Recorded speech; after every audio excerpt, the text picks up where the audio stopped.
Breaking news Satara. उपवर्गीकरण नको, creamy layer नको, अनुसूचित जातींच्या घटनात्मक हक्कांचे संरक्षण झालेच पाहिजे. आरपीआय आठवले गटाचा सातारा जिल्हाधिकारी कार्यालयावर एल्गार. जिल्हाध्यक्ष अशोक बापू गायकवाड यांच्या नेतृत्वाखाली जोरदार निवेदन.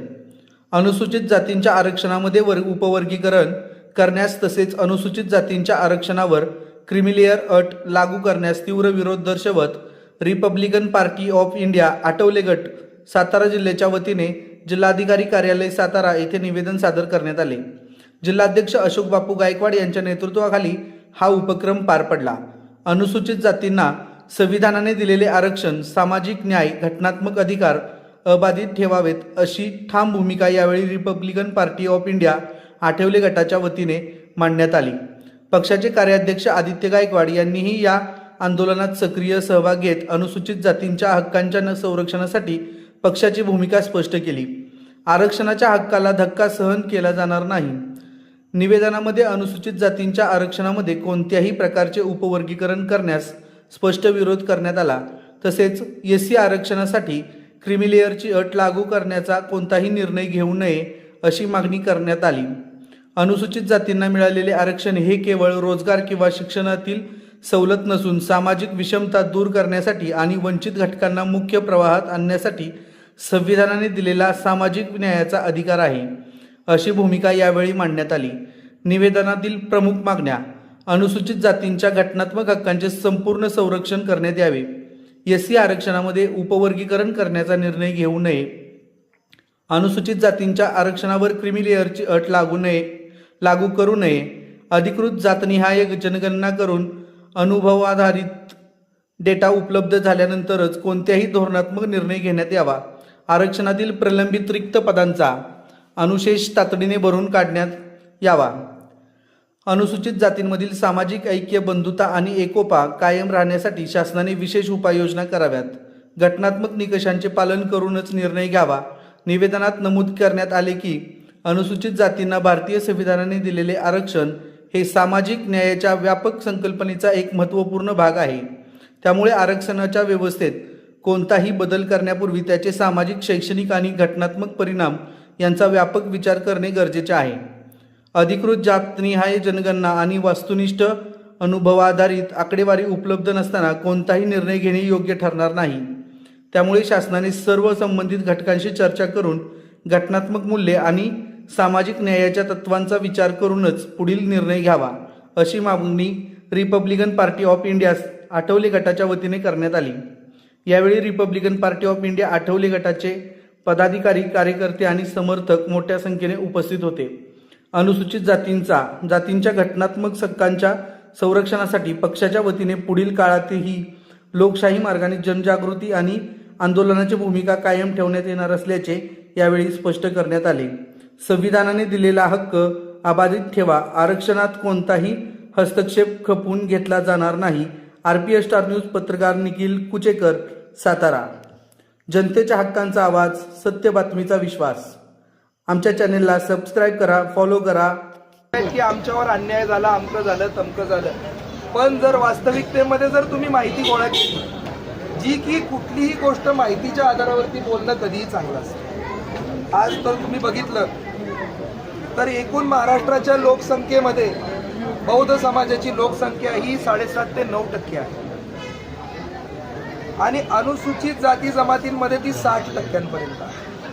आज जर सरकारी नोकऱ्यांचा लाभ जर तुम्ही बघितला तर लोकसंख्येच्या अनुषंगाने या समाजाने भरपूर मोठ्या प्रमाणात घेतलेला आहे. मात्र सगळ्यात महत्त्वाची गोष्ट आहे की खाली 2 नंबरला आणि 3 नंबरला असणारी लोकसंख्या कुणाची आणि त्यांनी कोणत्या पद्धतीने लाभ घेतला हे खरं तर या महाराष्ट्रातल्या जनतेला कळणं फार गरजेचं आहे. आज मातंग समाज हा एकूण लोकसंख्येच्या 2 ते 2.5% आहे, पण चर्मकार समाज हा 1.2 ते 1.5% आहे. पण शासकीय नोकऱ्यांमधला लाभ जर तुम्ही बघितला तर 1% असणाऱ्या चर्मकार समाजाने 10 ते 12% लाभ घेतलेला आहे आणि 2.5% लोकसंख्या असणाऱ्या मातंग समाजाने तोच लाभ 10% घेतलेला आहे. म्हणजे एका बाजूनी काय नेते बोलतात की लोकसंख्येने जास्त असल्यामुळे अमुक समाजाने आमचा लाभ चोरला, आमचा अधिकार आम्हाला मिळवू दिला नाही, पण जर दुसऱ्या बाजूने तुम्ही चर्मकार समाजाची लोकसंख्या आणि त्यांनी मिळवलेला लाभ बघितला तर यामध्ये तुम्हाला विसंगती दिसेल. त्याच्यामुळे माझी विनंती आहे की उपवर्गीकरणाला घेऊन कुठलेही फॉल्स जजमेंट्स तुम्ही मांडू नका, कुठल्याही चुकीचा पद्धतीचा संभ्रम समाजामध्ये तयार करू नका. ज्या दिवशी उपवर्गीकरण होईल, सुप्रीम कोर्टाने जे उपवर्गीकरण अपेक्षित केलेलं आहे ते उपवर्गीकरण वेगळं आहे आणि आम्ही मात्र राजकीय नेते जे उपवर्गीकरण अज्युम करतोय किंवा त्याचा अंदाज बांधतोय ते उपवर्गीकरण वेगळं आहे. उपवर्गीकरण करत असताना ज्या पोट जातींना आजपर्यंत कधीही प्रतिनिधित्व करण्याची संधी मिळाली नाही, आजपर्यंत कधी त्यांना नोकऱ्यांमध्ये संधी मिळाली नाही, असे समूह आयडेंटिफाय करा, असे समूह शोधून काढा, त्यांचा इम्पेरिकल डेटा कलेक्ट करा, तो इम्पेरिकल डेटा कोर्टासमोर सादर करा आणि सादर केलेला इम्पेरिकल डेटा बरोबर आहे का चुकीचा आहे हे कोर्ट बघणार आणि त्यानंतर त्याचं उपवर्गीकरण करणार. आज जे समाजामध्ये पसरवलं जातंय की 59 जातींना 13.5% 59 तुकड्यात उपवर्गीकरण होणार आहे, तर ही सगळी मूर्खपणाची लक्षणं आहेत. हे कुठल्याही एखाद्या राजकीय प्रतिनिधीनं असं कमेंट करणं हे चुकीचं आहे. कोर्ट काय म्हणतंय, कोर्टाचं जजमेंट काय म्हणतंय हे बघणं फार गरजेचं आहे. आणि यामध्ये सर्वात महत्त्वाचा मुद्दा आहे तो म्हणजे क्रिमिलियर. ज्या दिवशी आपण सर्व क्रिमिलियर प्रक्रियेमध्ये येणार तर क्रिमिलियर प्रक्रिया काय आहे हे समजून घेणं गरजेचं आहे आणि लोकांना लोकप्रतिनिधींनी समजून सांगणं गरजेचं आहे. ज्या ज्या समूहातल्या ज्या ज्या लोकांनी आजपर्यंत आरक्षणाचा लाभ घेतलेला आहे किंवा घेत आलेला आहेत आणि तो घेत असताना त्यांची आर्थिक स्थिती सुधारलेली आहे, यांना आयडेंटिफाय करून त्यांना बाजूला काढा असं क्रिमिलियरची प्रक्रिया सांगते. आता ती बाजूला काढत असताना जे निकष लावायचे आहेत ते निकष शासन लावणार आहे आणि ते निकष फक्त आर्थिकदृष्ट्या सुदृढ झालेल्यांना बाजूला काढणारे असतील का सरसकट सगळ्यांना बाजूला काढणारे असतील हे सुद्धा तपासणं आपली जबाबदारी आहे.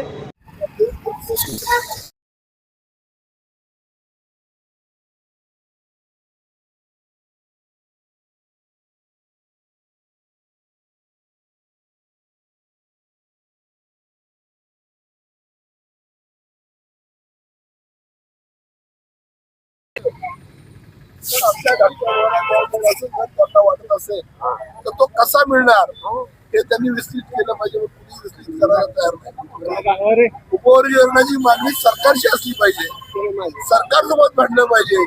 आम्ही आपसात भांडू लागलेलो आहोत म्हणून सर्व जाती धर्माच्या माणसांना एकत्र करून एक सलोखा बनवण्याचं काम आता आपण केलेलं आहे. उपवर्गीकरणाला आमचा विरोधी नाही, पाठिंबाही नाही. आम्हाला माहिती आहे उपवर्गीकरण झालं तर या देशातल्या दलितांना पुन्हा एकदा विभागलं जातील. विभागले गेलेली माणसं कधी सुरक्षित नसतात, अगदी सुरक्षित उपवर्गीकरण झालं की क्रिमिनल लागू होईल आणि क्रिमिनल लागू झालं की ज्याला सवलत मिळाली तो बाहेर जाईल, ज्याला नाही मिळाली तो आज येईल. आणि अशिकलेला करून न शिकलेला माणूस जर क्रिमिनल मध्ये बसला तर तो जिल्हाधिकारी, कलेक्टर किंवा अधिकारी होऊ शकत नाही, तो कुठल्या स्पर्धेमध्ये येऊ शकत नाही.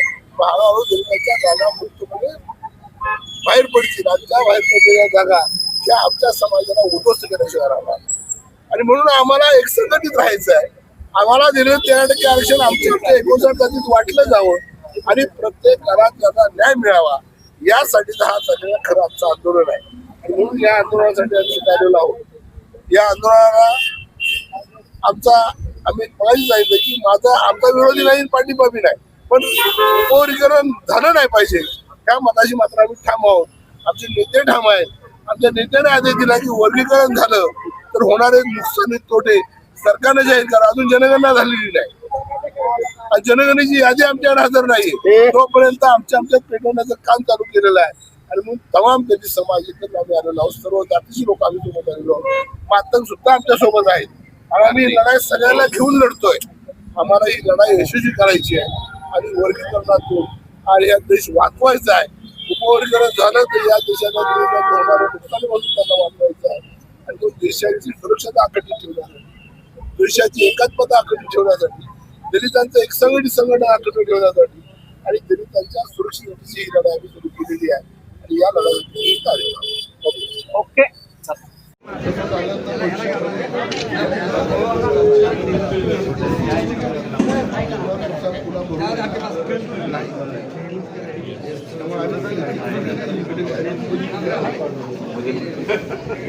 तुमच्या भावना बापू परत